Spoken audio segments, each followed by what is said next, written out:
tema muy importante que tiene que ver con el tema del proceso de insolvencia para la persona natural no comerciante, o más bien llamada ley de las segundas oportunidades, ¿sí? La cual nos permite, como tal, salir de nuestra situación de una manera que podamos resolver nuestros problemas. Me presento, mi nombre es...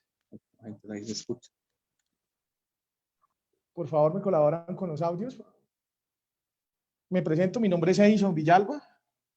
Como lo decía Lucedi, yo soy ingeniero industrial de profesión. Siempre he trabajado con temas en finanzas y temas de economía. Y el día de hoy vamos a traer todo lo pertinente a esta charla del proceso de insolvencia de la persona natural no comerciante. Nosotros vamos acá a hablar de 5 puntos básicos, ¿sí? El primer punto, vamos a revisar, ¿sí?, cómo funciona la ley de insolvencia. Vamos a aprender cuál es la dinámica que tiene y todos esos mitos que muchas veces escuchamos, ¿sí?, allá en el voz a voz, pero que realmente muchos de esos no son ciertos. Aquí lo vamos a solucionar. El segundo punto que vamos a tratar el día de hoy son todos los beneficios que me brinda la ley, ¿sí? En el tercer punto vamos a traer qué implicaciones trae al acogerme o no acogerme al proceso de la insolvencia económica. En el cuarto punto, ¿sí?, vamos a ver todos los requisitos que se exigen para que una persona pueda ser admitida en un proceso de negociación de deudas. El quinto punto, que es la inversión para el proceso, no lo vamos a ver acá, porque pues el tema de los costos o las tarifas tienen como tal unas tablas, las cuales van condicionadas al monto de las deudas. Cada caso es particular, cada caso es único, cada caso tiene tasas de interés diferentes, plazos diferentes, montos diferentes. La inversión para el proceso en este punto lo vamos a ver cuando de pronto yo me sienta identificado con la información que se va a generar el día de hoy y al final en su corazón desee decir, quiero solicitar la asesoría personalizada con la persona que me compartió el link. Entonces, el quinto punto no lo vamos a ver de forma como tal. Ya si la persona quiere seguir el siguiente, o sea, pasar al siguiente paso, sería que la persona solicite como tal la asesoría personalizada, vuelvo y lo repito, con la persona que lo invitó a este webinar. Entonces, al finalizar usted podrá hacer 2 cosas. Primero, decir, esta capacitación muy buena, de pronto para un futuro, para conocimiento, creo que me sirve, ¿sí? Y dice, esta ley no, como tal, para mí no aplica. Pero si usted se siente identificado con toda la información que vamos como tal a explicar en este espacio, ¿sí?, entonces usted va a decir, Edison, Lucedi, Julián, Yamil, Camilo, Jenny, solicito esa asesoría personalizada porque quiero como tal tener esa segunda oportunidad que muchas veces creemos que no existe y que se llama ley de negociación de deudas. Entonces, sin más preámbulos, vamos a hablar primero de cómo funciona el proceso de insolvencia en la persona natural no comerciante. Entonces, esta ley fue como tal documentada y decretada en el Código General del Proceso a través de la Ley 1564 del 2012. ¿Sí? Esta ley como tal se consagró como el régimen de insolvencia para la persona natural no comerciante. ¿Sí? Antes como tal de empezar a hablar de cómo es la dinámica de la ley, vamos a hablar de qué año más o menos se produjo en Colombia la primera ley de insolvencia. Entonces, haciendo un relato histórico, en el año 98, para algunas personas que están acá, y de pronto no me dejan mentir, en ese año surgió una crisis denominada la crisis del UPAC, ¿sí? Una crisis que llevó como tal al sector financiero a estar en apuros. Pero lógicamente, si el sector financiero está en apuros, nuestra economía en el país para esa época estaba tambaleando. ¿Por qué? Porque en el año 99, al ver que las empresas estaban cerrando sus fábricas, ¿sí?, sus empresas prestadoras de servicios a raíz de esta crisis, el gobierno nacional como tal, en esa época, tomó la decisión de decir, necesitamos una ley que sea transitoria y que nos permita como tal tener ese rescate a las empresas que están pasando por esta crisis. Resulta que en el año 99 se creó la ley 550, la cual fue una ley transitoria, ¿sí? Que iba más o menos hasta el 2005, pero que en ese camino, ¿sí? En nuestro Estado como tal, pudo evidenciar a través de ese mecanismo que utilizó que esta ley le podría servir. Fue entonces cuando en el año 2006, ¿sí? Se creó la primera ley de insolvencia de reorganización empresarial, la cual solo cobijaba a todo lo que son empresas y personas que ejercen el comercio, ¿sí?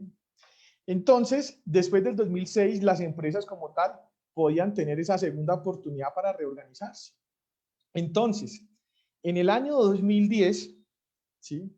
Un magistrado ponente de esta ley argumentó que si hay un régimen de insolvencia para las empresas y para los comerciantes, ¿por qué no hay un régimen de insolvencia para las personas naturales? Porque, hombre, no solamente las empresas son las que sufren crisis.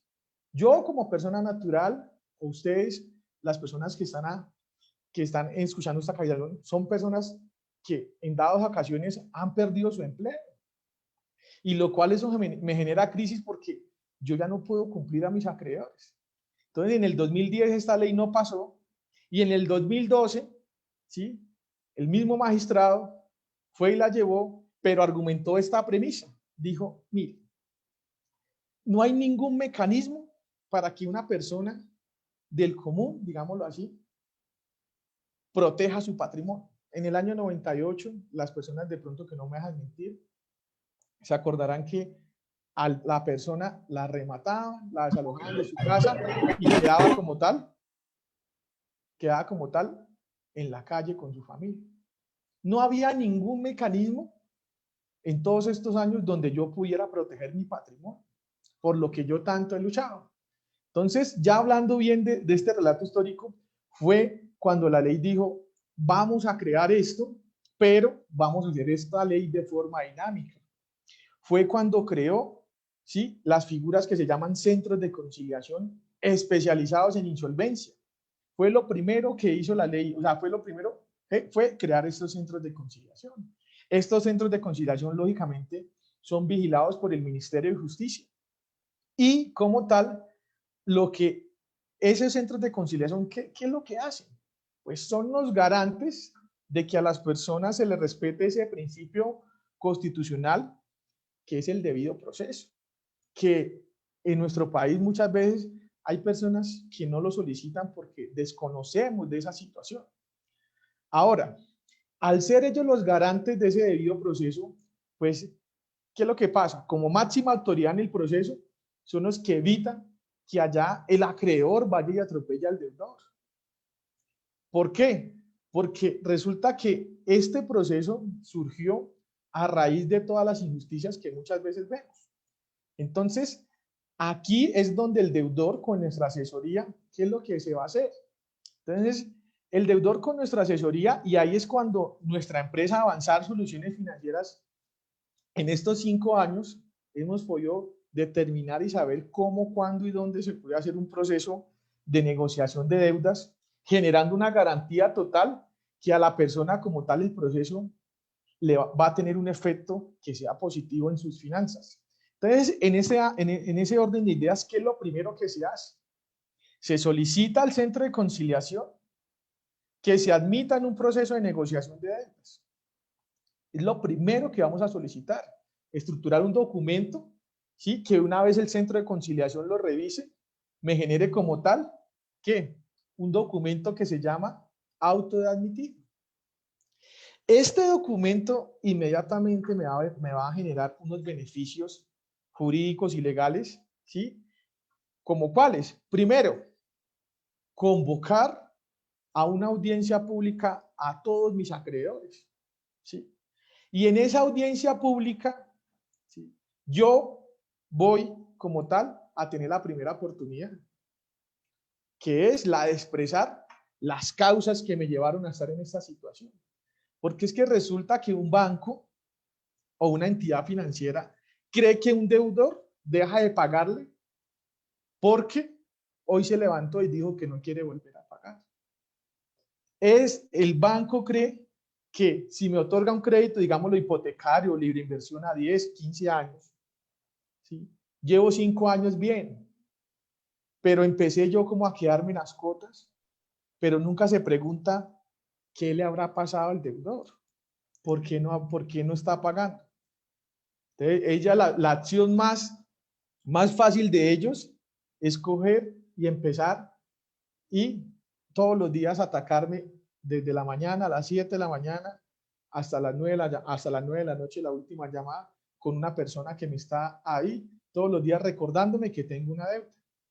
Entonces, una vez que ya estemos sentados en esa audiencia y expresemos las causas que muchas veces desconocen las entidades, ¿sí? Pero que son propias mías, ¿cuáles son las causas? Muchas veces me quedo sin empleo, tengo la disminución de ingresos, mi negocio a raíz de la pandemia como tal fracasó, ¿sí? Pero eso no lo entienden como tal estos acreedores.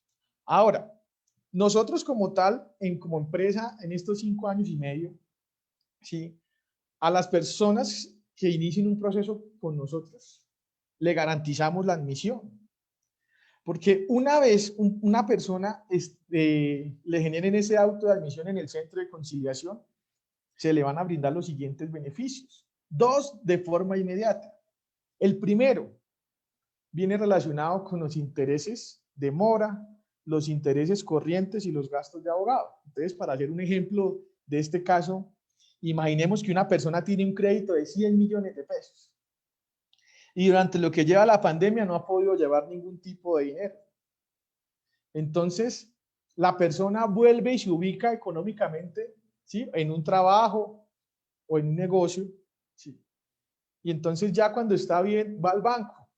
Entonces allá está el superasesor del banco y entonces el señor con voluntad le dice, señor asesor, es que quiero venir a pagar otra vez mi crédito de libre inversión, mi crédito hipotecario, mi tarjeta de crédito. Entonces allá el asesor le dice, claro, sí señor, tome asiento, pero le tengo dos respuestas, dos respuestas buenas y una mala. Entonces, las buenas. Entonces, es que usted ya no nos debe 100 millones de pesos. Usted ahorita, por todo estos tiempos de interés de mora, ya me debe gastos de abogado, intereses de mora, ya usted me debe 120 millones de pesos. Entonces, primera solución, tráigame esos 20 millones de pesos y ya usted se coloca al día y la próxima cuota empieza como venía su crédito. Pero muchas veces es algo ilógico, porque si yo hubiera tenido los 20 millones, pues no estaría en mora. ¿Sí? Entonces, el asesor le dice, ¿no le sirve esa? Bueno, le tengo la segunda. ¿Cuál es la segunda? Entonces, allá le dicen palabras a la reestructuración, le dicen refinanciación, reestructuración. Pero ¿qué es la reestructuración en sí? Sumarme esos intereses de mora que ya están causados, perdón, que ya me han generado, los intereses corrientes causados que no se han pagado, y esos honorarios de abogado que realmente la persona no se ha gastado, ¿sí? Entonces volvérmeles un nuevo crédito, ¿sí? O sea, ya el crédito no va a ser de 100, sino de 120. Y a un plazo nuevo, a una tasa diferente, de pronto la cuota baja un poco o muchas veces se eleva, pero ahí es cuando la persona dice, hombre, pero es que yo ya le he llevado 5 años de dinero a este banco. O sea, yo ya le he dado como 70 millones. Ahora me van a generar un nuevo, como tal, un nuevo crédito con esta refinanciación. O sea que si me prestan 110 millones, les voy a pagar 300. Muchas veces estas son las injusticias que trató de acabar esta bonita ley. ¿Por qué? Porque estos intereses o estos conceptos como tal tendrán una condonación, ¿sí? O sea, que yo ya no va a tener, o sea, en un momento que yo me acoja a la insolvencia, yo ya no voy a tener que pagar por estos conceptos. O sea, que yo solamente voy a hacer un acuerdo sobre el capital que estoy deudando. ¿Qué quiere decir eso? Que ya todo esto me lo voy a ahorrar. Ese es el primer beneficio que brinda. El segundo beneficio, y uno de los más relevantes y más importantes, con los cuales le podemos como tal devolver esa tranquilidad a una familia, tiene que ver con el tema de los procesos ejecutivos y administrativos.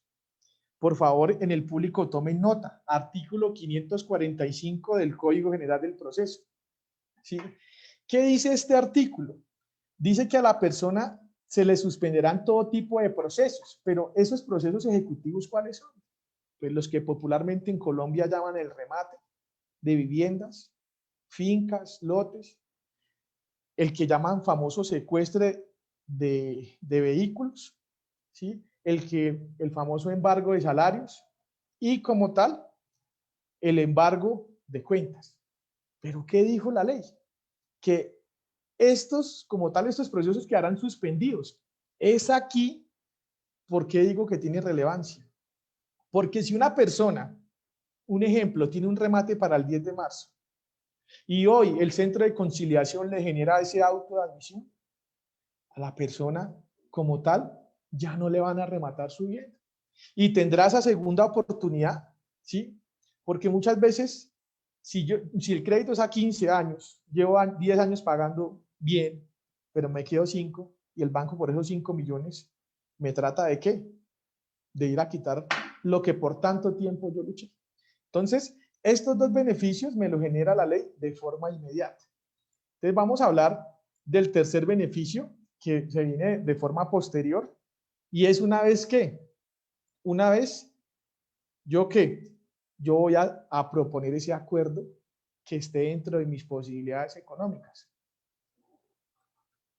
Dentro de mis posibilidades económicas. ¿Qué quiere decir?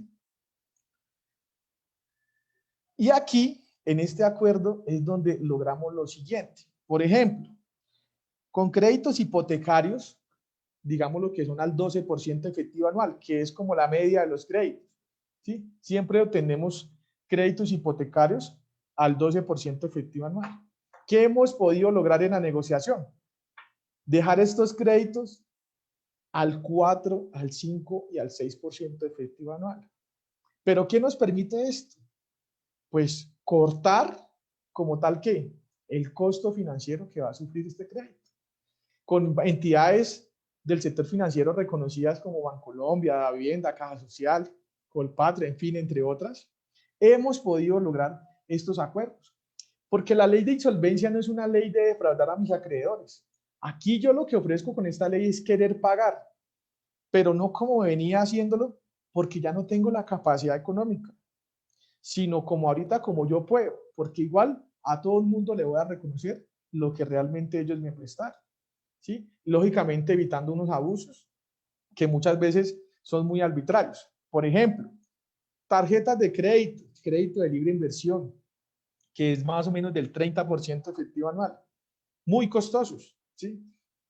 Hemos podido lograr, lógicamente, hacer una negociación y dejar estos créditos al 0%, donde la persona solamente se va a preocupar por pagar el capital. ¿Sí? Ahora, ¿quién me firma el acuerdo? ¿O de qué depende de que a ese acuerdo me lo dicen que sí? Resulta que mis acreedores, obviamente, son los que aprueban este acuerdo, ¿sí? Pero la ley fijó unas reglas para ese acuerdo y que son las siguientes. Dice que el 50% de mis acreedores más uno, ¿sí? Si me dicen que sí al acuerdo de pago a la propuesta financiera que yo elevé, el otro 49% tendrá que acogerse. Entonces vamos a hacer un ejemplo claro. Tengo dos acreedores que representan el 60%, ¿sí? Y tengo otros tres acreedores que representan el 40%. Si esos dos acreedores que tienen mayor porcentaje, lógicamente por el tema del valor de las deudas, esos dos acreedores como tal son los que van a fijar que me le van a dar que una aprobación al acuerdo. E inmediatamente las personas que votaron negativas o que no se presentaron a la audiencia tendrán que acogerse a las reglas pactadas o ceñirse como tal al acuerdo expuesto. Para este proceso nosotros tenemos 120 días, ¿sí? Y en esos 120 días, ¿sí?, tenemos la oportunidad de elevar 10 propuestas financieras. 10 propuestas como la ley lo dice, que sean claras, expresas y objetivas. ¿Qué es una propuesta clara en temas matemáticos?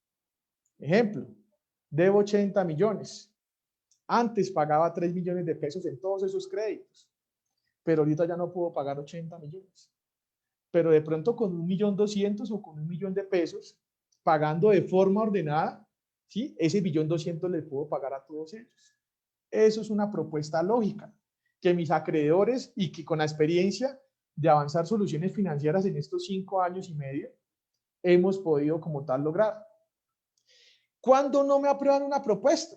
Por ejemplo, cuando yo debo 500 millones de pesos, y entonces me dice, no, es que para 500 millones de pesos tengo 500.000 pesos.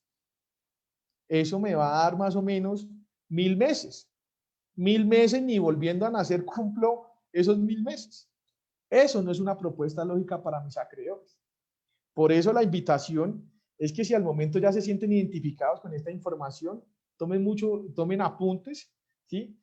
Y como les decíamos al principio, solicítele a la persona la segunda asesoría, porque allí es donde vamos a hacer un análisis financiero de su real capacidad económica y cómo podemos ayudarle a buscar un acuerdo con estos acreedores. Ahora, estos 3 beneficios se dan en forma del dinero, ¿sí? Pero hay un beneficio que muchas veces creemos que no es importante, pero es el más relevante. A la persona, una vez el operador de insolvencia firme ese auto de admisión, a la persona la van a dejar de llamar. Y una vez cuando a mí me dejan de llamar, voy a recuperar esa tranquilidad. Yo me encontraba con un cliente hace días y me decía, Edison, es que es difícil yo levantarme todos los días esperando una llamada de un empleo porque he presentado miles de entrevistas. Y cuando veo la llamada, veo la primera llamada a las 8, digo, Dios mío, me llamaron ya del trabajo que necesito para solucionar mi vida financiera. Y resulta que es el banco. A recordarle que no ha pagado su crédito de libre inversión, que no ha pagado su crédito hipotecario. Inmediatamente esa persona con ese ánimo, ya al recibir esta llamada, ya no va a tener como tal la disposición de recibir más llamadas al día. Entonces a las 9 lo llaman y dicen, no, otra vez es el mismo banco que me está llamando. Entonces muchas veces esa tranquilidad y esa zozobra ha hecho, por ejemplo, que hayan rupturas en nuestro hogar. Hayan rupturas, ¿por qué? Porque el esposo pelea con la esposa, porque la esposa ya pelea con los hijos, pero muchas veces no es ni siquiera el tema social, sino son las deudas las que nos tienen en esta situación. Pero gracias a esta bonita ley podemos como tal recuperar eso tan invaluable que muchas veces se perdió, ¿sí? Pero que ya después de que yo empiezo a cumplir con un acuerdo de pago, se vuelve algo mágico. ¿Por qué? Porque yo solamente me voy a centrar en la cuota que me quedó para pagarle a mis acreedores. Ahora, vamos a ver ahorita acá más o menos cómo es que se logra un tema de la votación para hacer énfasis. Entonces aquí tenemos un caso, ¿sí? Tenemos entonces las deudas se dividen por este tipo de prelación según el código 2488 del Código Civil, ¿sí? Entonces resulta que aquí nosotros tenemos acreedores de primera, segunda, tercera, cuarta y quinta clase, ¿sí? Y en ese mismo orden, es que yo con ese dinero que voy a disponer, es que voy a pagar mis acreencias. Entonces tenemos el caso del señor William, vamos a llamarlo así, no podemos mencionar por temas de ley de habeas data, pero vamos a hacer como tal el ejemplo. Entonces el señor William le debía a la alcaldía, sí, le debía más o menos 4.095.000 en impuestos distritales, tanto vehiculares como impuestos prediales, ¿sí? Ahora, el señor también tenía un crédito de vehículo con el Banco D, ¿sí? Por 86 millones de pesos. Tenía en tercera clase un crédito hipotecario por 244 millones de pesos. Y créditos de quinta clase, ¿cuáles son los quinta clase? Los quirografarios, todo lo que se llama tarjetas de crédito, libre inversión, rotativo, el crédito cheque, en fin, por 50 millones de pesos. El señor tenía la siguiente situación. Resulta que él en su crédito hipotecario ya llevaba 540 días sin poder llevar plata al banco, pero ya el banco le había iniciado un proceso ejecutivo. De esos 244.847.146 pesos de intereses y gastos de abogado e intereses de mora, ya le estaban cobrando el 58 millones de pesos, casi los 59. Lo mismo pasaba con el crédito del vehículo. De 86 millones de pesos que debía, ya le estaba debiendo en intereses moratorios y gastos de cobranza 19.662.000. Entonces, una persona que tiene créditos por 386 millones de pesos es porque su flujo de caja, cuando estaba bien, mínimo era por ahí de 8 o 9 millones de pesos. Porque realmente se pagaban de estos créditos alrededor de los 5.700.000 a los 6 millones de pesos. Lógicamente porque las tarjetas aquí con el banco B y con el banco F, pues tenemos un interés muy alto. En este orden de ideas y usando como tal toda la estrategia financiera y basándonos en el proceso como tal de la ley, ¿sí? De lo que dice para las reglas del acuerdo. Entonces aquí tenemos los votos o la votación que se puede dar. Y es aquí donde nosotros analizamos cada caso en particular y podemos deducir lo siguiente. Primero, que el crédito que los impuestos con alcaldía tienen un 1.80% de los votos. Que el crédito prendario, que es el banco D, al igual que el crédito hipotecario, que es el banco D, tiene un 38 y un 40% de los votos. Y que el banco B y el banco F tiene como tal un 19% de los votos. Entonces, es aquí donde yo voy a concentrarme. ¿Para qué? Para tratar con cuál acreedor es el que me toca realmente buscar una negociación. Entonces, la negociación del señor fue la siguiente. Primero, llegar a la condonación de esos 88.541.053 pesos. ¿Sí? Lógicamente, con una buena gestión, ¿sí? Jurídica allá en las audiencias. Resulta que una vez que logramos la condonación, nosotros nos centramos en qué. Primero, Banco D y la alcaldía. Porque si el Banco D, que es el acreedor de estos, del crédito prendario como el hipotecario, me dicen que sí, ya voy a obtener la votación suficiente para poder hacer un acuerdo de pago. La alcaldía como tal, pues el voto me cuenta porque la ley dice que yo tengo que, para un acuerdo de pago, ¿sí? Tengo que superar un 50% de los votos y que tengo que tener mínimo 2 acreedores que me digan que sí. Entonces, en este orden de ideas, el banco B y el banco F, ¿qué pasa? Pues yo les voy a reconocer intereses de qué. No le puedo reconocer un interés del 0,1 o muchas veces estas deudas se van a pagar solamente del capital. Entonces, resultados del acuerdo con el señor William. Resulta que el señor William pasó lo siguiente. ¿Sí? El señor William pasó lo siguiente. Antes pagaba más o menos como 5.700.000. A él se le pudo como tal, a través de un buen análisis financiero y mirando la capacidad económica, sacar un acuerdo con 2.100.000 pesos. ¿Sí? Pero ¿qué me va a permitir esto? Que la persona, ¿sí? Que la persona con esos 2 millones de pesos empiece a pagar, como lo dice la ley, por prelación. Primero voy a pagar a la Secretaría de Hacienda, después de que pague la Secretaría de Hacienda voy a pagar al crédito prendario y así sucesivamente hasta culminar como tal con mi acuerdo de pago. Al finalizar el acuerdo de pago, otro mito que hay es que la insolvencia es una muerte financiera. Falso. Porque en el artículo 531 del Código General, si quiere para que tomen nota, dice lo siguiente, ¿sí? La persona natural no comerciante a través del presente título podrá negociar, ¿sí? A través de un acuerdo de pago con sus acreedores para normalizar sus relaciones crediticias. Lo que busca la ley es que la persona no muera, sino que la persona cumpla con un acuerdo de pago, mejore sus relaciones crediticias y más adelante vuelva a consumir. ¿Por qué? Porque realmente la ley de insolvencia lo que hizo fue pensar como tal en la economía del país. Porque ¿qué hacemos engrosando la lista de reportados en nuestro sector cuando realmente no voy a tener ninguna salida, ¿sí?, oportuna? ¿Para qué? Para esta situación. Vamos a hablar del segundo paso, las implicaciones. Ahora, ¿qué pasaría si a mí no me firman, digamos en el caso del señor William, que ya tenía un remate y ya estaba en orden de secuestre, ¿sí? ¿Qué pasaría si el señor no tuviera la capacidad económica para poder cumplir con un acuerdo de pago? Igual, el proceso le quedará suspendido. O sea que a la persona ya no la irían a rematar, ¿sí? Entonces, para entender como tal el tema de la siguiente instancia, porque recordemos que la insolvencia es un camino con dos salidas.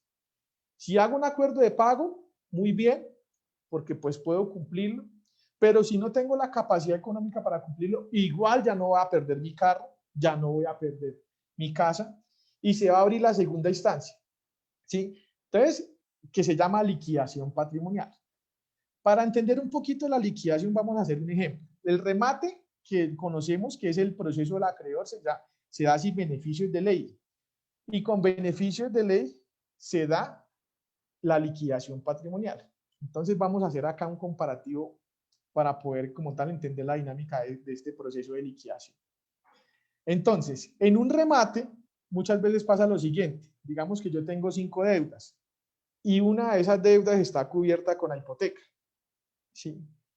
Un juez de la República, cuando ya decreta como tal que se subaste esa vivienda, va a decir, un ejemplo, si mi vivienda vale 100 millones, remátese máximo, y bien como tal, que tenga un remate oportuno.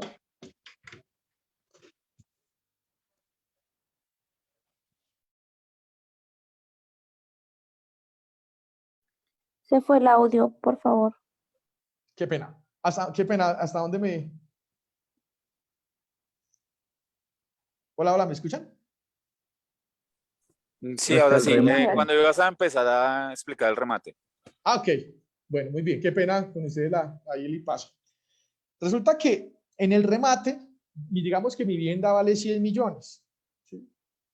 Un juez de la República va a ordenar que esa vivienda salga a subasta hasta por el 70%. ¿Qué quiere decir eso? Que si mi vivienda vale 100, me la van a vender por 70 máximo. Y eso que el juez tenga como tal o se pronuncie sobre ese caso, ¿sí? O sea que la persona de entrada, ¿sí?, va a perder ¿cuánto? El 30% de esa propiedad. Pero lo peor aún, hay muchas veces, ¿sí?, demasiadas veces, que hay personas que la rematan y muchas veces le queda debiendo remanentes al banco. Porque recordemos que el banco es el que me demanda. Y yo, al ser demandado, soy el que tengo que asumir todos los costos procesales de ese juzgado. Entonces, muchas veces, tras de que me dejan sin casa, me dejan con más deuda. Lo peor de todo, el remate solo va a cubrir la deuda de la hipoteca. Pero ¿qué va a pasar con las siguientes deudas? Van a quedar vivas, ¿sí?, esperando si yo tengo un trabajo para ir a la empresa a generar un proceso de embargo de mi salario. Si yo tengo un vehículo, moto, carro, tratarse de cobrar como sea. El remate como tal es el proceso que no soluciona nada. Por eso es el proceso del acreedor, donde él busca como tal que cobrarse sus deudas. Ahora, en la liquidación de patrimonio, una vez que yo no llegue a un acuerdo con mis acreedores, el caso se va a remitir al juzgado civil municipal, ¿sí? Allá el juez lo que va a hacer es asignar un auxiliar de justicia que llaman liquidador, ¿sí?, donde va a ser este inventario de bienes. El señor X tiene una casa por 100 millones, un ejemplo, un carro por 50 millones y una moto por 5 millones. ¿Cuál es el primer escenario de la liquidación patrimonial? ¿Sí? Tenemos dos escenarios. El primero, resulta que el juez se trae del operador de insolvencia el resumen.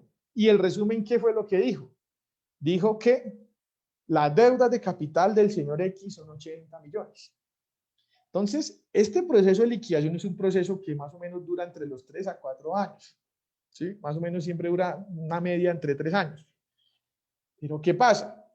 Aquí, como tal, es donde yo voy a tener la oportunidad de que, venga, mi patrimonio vale 155 millones.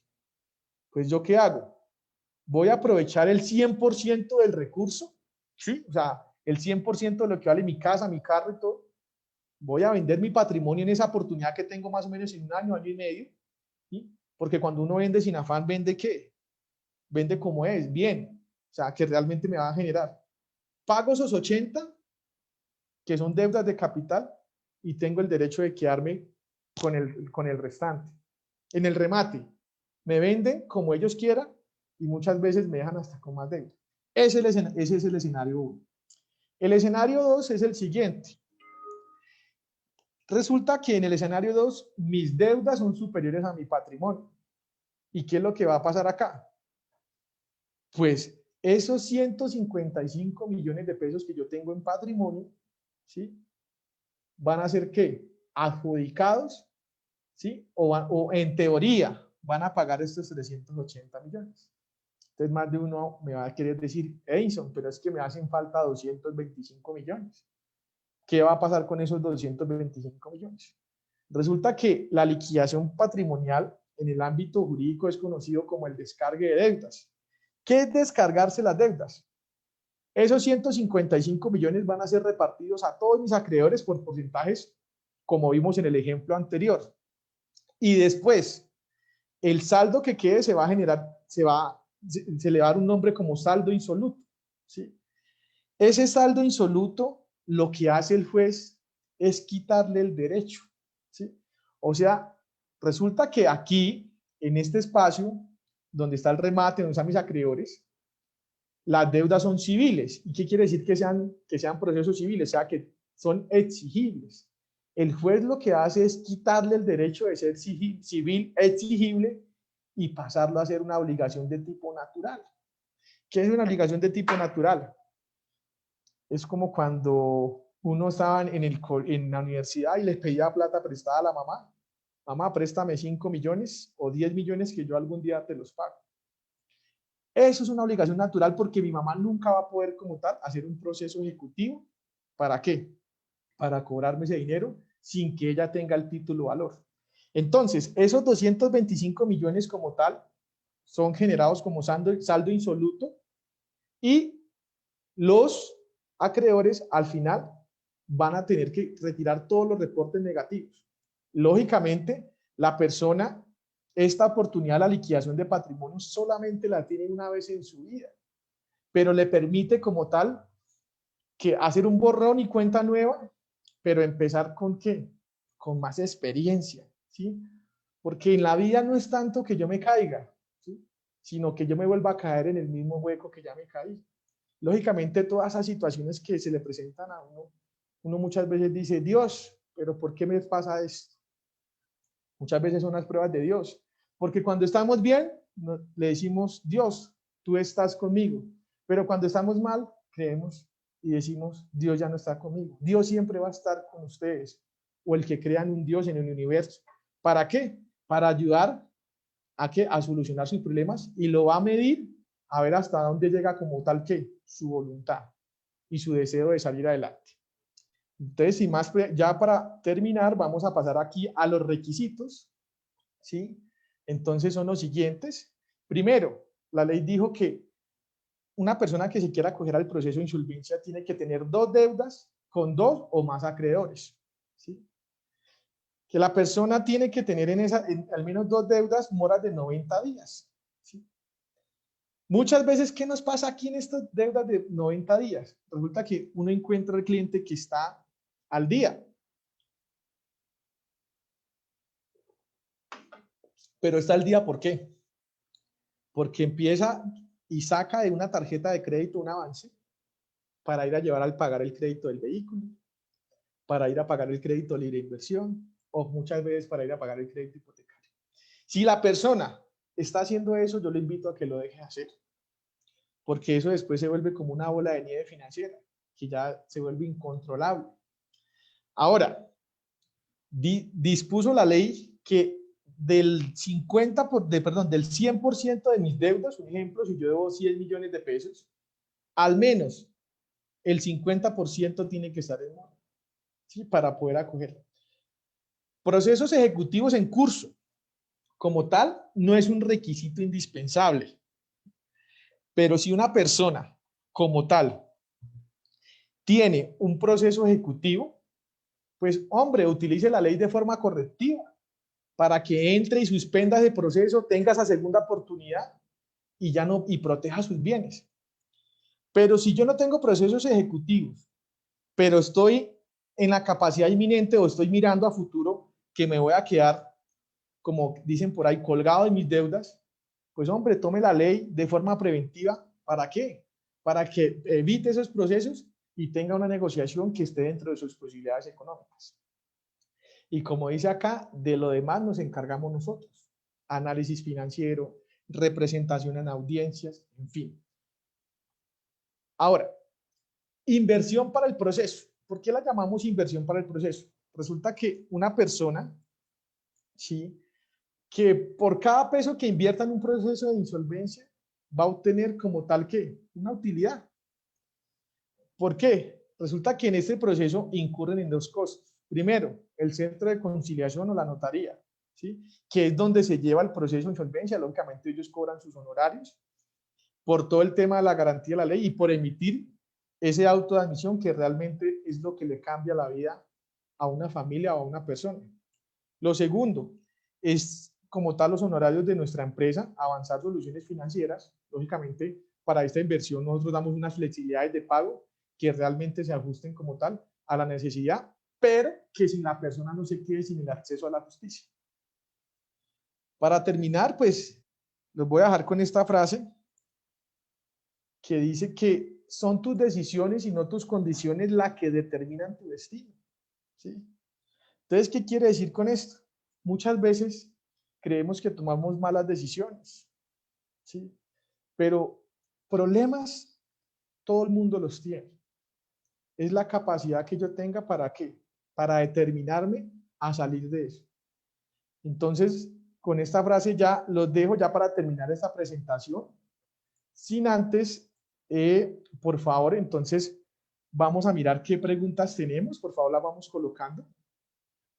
Y como tal, le quiero dar el paso, antes de hacer las preguntas o contestar las preguntas, al señor Juan Pablo Méndez y la señora Lady Useche, que nos acompañan en la sala, para que él dé el testimonio de lo que realmente él vivió en un proceso de insolvencia, ¿sí? Entonces, Juan Pablo, te invito, por favor, para que le cuentes cuál fue tu proceso y todas las experiencias como tal que tuviste en este proceso tan bonito que se llama Ley de Insolvencia Económica. Muy buenas noches para todos los participantes. Edison, muy buenas noches. Buenas noches. ¿Cómo les comenzara? Desde el año pasado estoy sometido y me vinculé con el grupo de aquí de Edison y a la ley de insolvencia, donde llevaba ya un proceso muy grande, unos pagos allá a rematar, y me asesoró muy bien Edison con la doctora Wendy, donde ya hemos llevado el proceso, ya ha llevado varias etapas, donde ya hemos avanzado, ya han dado un edicto ya para bajarme las cuotas mensuales, donde ya la paz de la casa ha normalizado, donde estaba pagando unas cuotas, sumando todo lo que yo tenía, sumaban unas cuotas casi de 6 millones, 7 millones de pesos. Y ahorita pues donde me incorporé a esta ley, ya pues ya dieron un veredicto, ya puedo estar pagando una cuota ya normal de 2.500.000 por mucho, y ha normalizado mucho mi vida en sí, porque pues una crisis me llevó a esto, donde se sumaron unas cuotas de más de 300 millones de pesos y no se pudo mantener más. Ya los acreedores ya me estaban duplicando ese monto con abogados, con intereses de mora, intereses sobre intereses. Entonces no podía ya mantenerme así. Me asesoró muy bien Edison. Le doy muchas gracias a él a incorporarme a este beneficio de la ley y a normalizar mi vida. Ahorita ya estoy esperando son dónde y cómo ya hacer los pagos. Empezamos ya en estos meses para empezar de nuevo y normalizar mi vida económica, mi vida crediticia. De todas maneras, muchas gracias y eso es algo alentador para aquí, para mi familia. Ante todo eso. Juan Pablo, muchas gracias por tu testimonio. De verdad, pues realmente nosotros solamente somos como instrumentos. Gracias a Dios tenemos una ley muy bonita, la cual la interpretamos y mezclamos o hacemos esa combinación entre la jurídica, ¿sí? Entre las leyes, entre la legislación colombiana y con las finanzas, pues podemos como tal cambiar vidas y como tal recuperar la tranquilidad de muchas personas. En el caso de Juan Pablo pagaba más o menos alrededor de los 6 millones, un poquito más, empezándole que un acuerdo más o menos de 2.100.000 ya para empezarlo en este mes que entra. Pero como tal, pues ha vuelto, como él dice, la tranquilidad al hogar y como tal evitó ese remate de esa propiedad que ya le iban a generar el banco. Bueno, Juan Pablo, muchas gracias por tu testimonio, muy, muy agradecido y pues la invitación es a que con el voz a voz lleguemos a más personas y tenemos esta información. Bueno, ahora sí vamos a contestar. Sí. Muchas gracias. Ok, gracias Juan Pablo a usted por este testimonio. Ahora sí vamos a contestar las preguntas. Entonces, vamos a mirar acá. Listo. Dice, para el señor Jairo León, con un solo crédito no se podría. Señor Jairo, pues la ley dispuso que al menos yo tengo que tener 2 deudas en mora para tener como tal, cumplir los requisitos.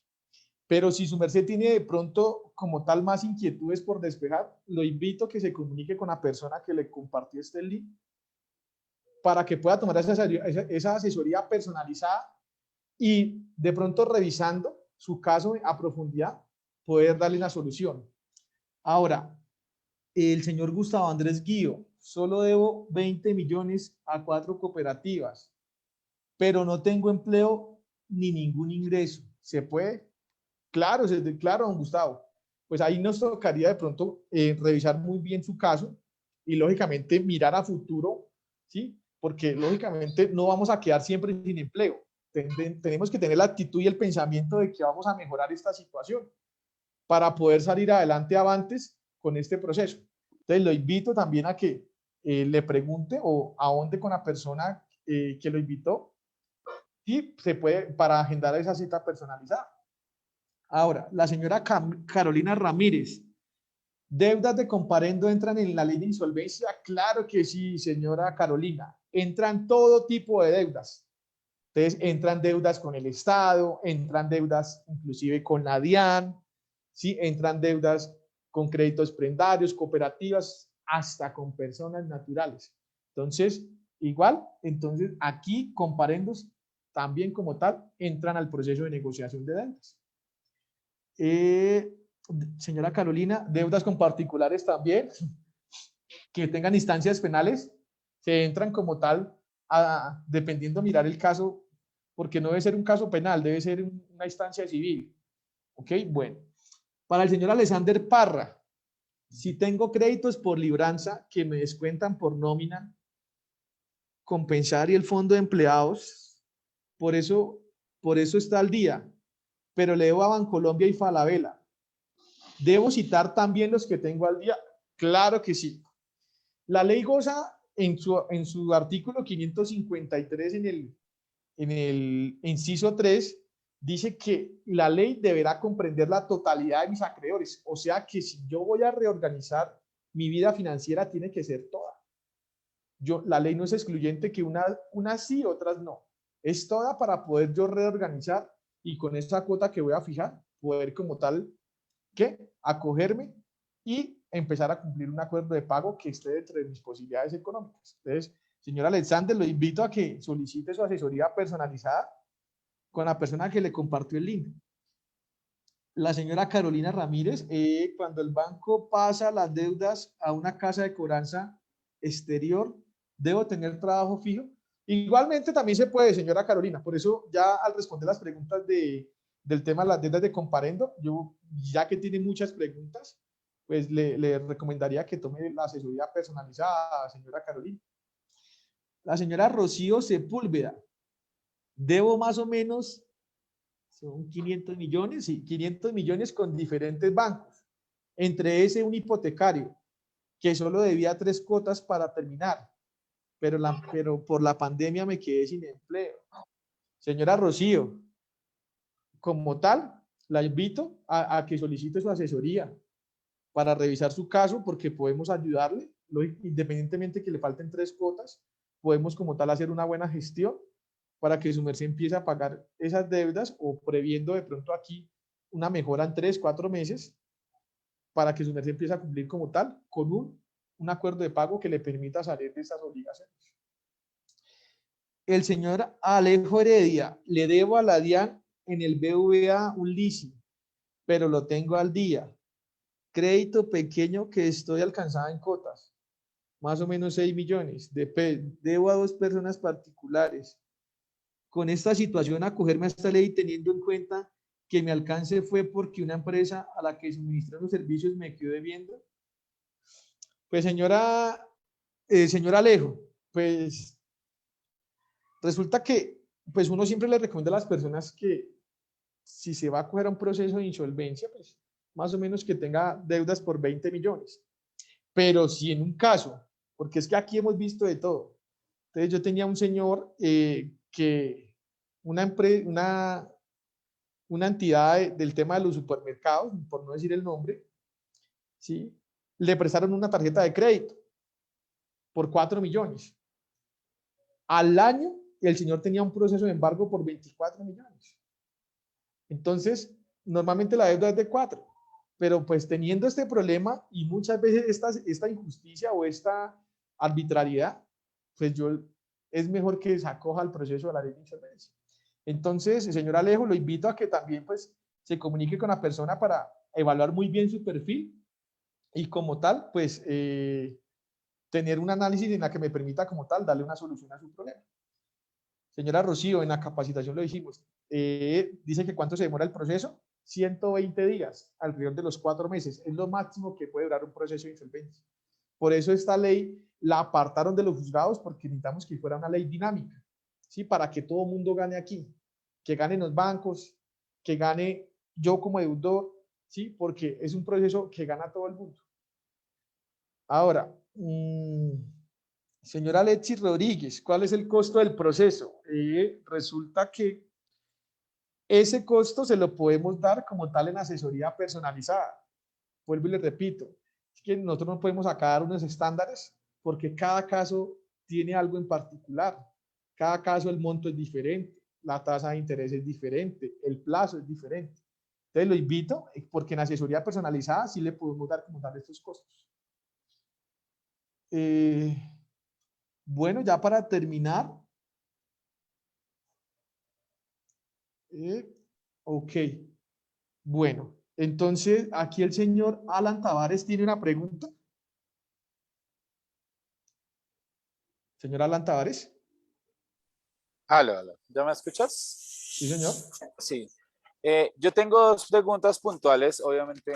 Lo que pasa es que me perdí un pedacito de la capacitación, pero digamos, yo tengo deudas con mi esposa, estamos en divorcio. Ella es comerciante y yo soy empleado. ¿Nosotros nos podemos acoger a la ley de insolvencia? Y la verdad no he entendido por qué se llama ley de insolvencia para no comerciantes. Y yo que tú decías al comienzo que sí habían comerciantes, sí había la parte de gente que tenía su negocio y que por la pandemia quebró y se podía acoger a esta ley. Entonces me pudieras aclarar esa duda, qué pena. Ok, Alan, o sea, ¿me la repites y ya para terminar, por favor? O sea, te entiendo que en el 2006, lógicamente hay una ley que es para empresarios y comerciantes. En el 2012 surgió la ley para personas naturales. La pregunta, por favor, que es que no te entendí lo de tu esposa. Vale. ¿Me escuchas ahí? Sí, te escucho. Listo. Mira, lo que pasa es que nosotros pues empezamos con las deudas con ella. Ella es independiente, pero persona natural. Y yo soy empleado. Y pues ya digamos con las deudas y todo, pues ya finalmente decidimos separarnos. Pero nosotros hemos querido como acogernos a la ley de insolvencia, pero nos dicen que no por lo que ella es comerciante. Y las deudas, la mayoría, el 90% de las deudas están a nombre de ellas. Y las deudas que yo tengo no son representativas, entonces no sabemos si podemos o Ok. no acogernos a la ley, por lo Alan, que ella es comerciante. ok, Alan, lo invito a que se comunique con la persona que le compartió este link. ¿Por qué? Porque hay una solución a ese problema, ¿sí? Pero lo invito a que solicite porque se puede dar una figura, lógicamente, pero que nos tocaría manejarlo dentro del mismo proceso. Entonces, sí hay una solución, porque es que yo aquí no puedo mezclar las deudas de mi esposa con las mías, ¿sí? Aquí yo no puedo mezclar eso. ¿Por qué? Porque o sea, cuando yo hago un proceso de insolvencia, lo hago a título personal, o sea, a mi número de cédula. Bueno, entonces, señores, se nos acabó el tiempo. Entonces, la recomendación que les doy es que si tienen más preguntas y desean profundizar un poco más sobre el tema, los invito a que se comuniquen con la persona que les compartió este link y le digan, quiero una asesoría con Julián, quiero una asesoría con Camilo, con Yamí, con Has, con Lucedí, ¿sí? Con la persona idónea o con el consultor especializado en insolvencia para, como tal, resolver todas sus inquietudes y, como tal, generar una solución a ese problema. Muchas gracias por su atención. Espero pronto vernos en una asesoría. Lucedí, ya te dejo para que termines, por favor. Y muchas gracias por tu colaboración. Gracias por la información. Bueno, de verdad, muchas gracias, Edinson. Una información muy completa, muy clara.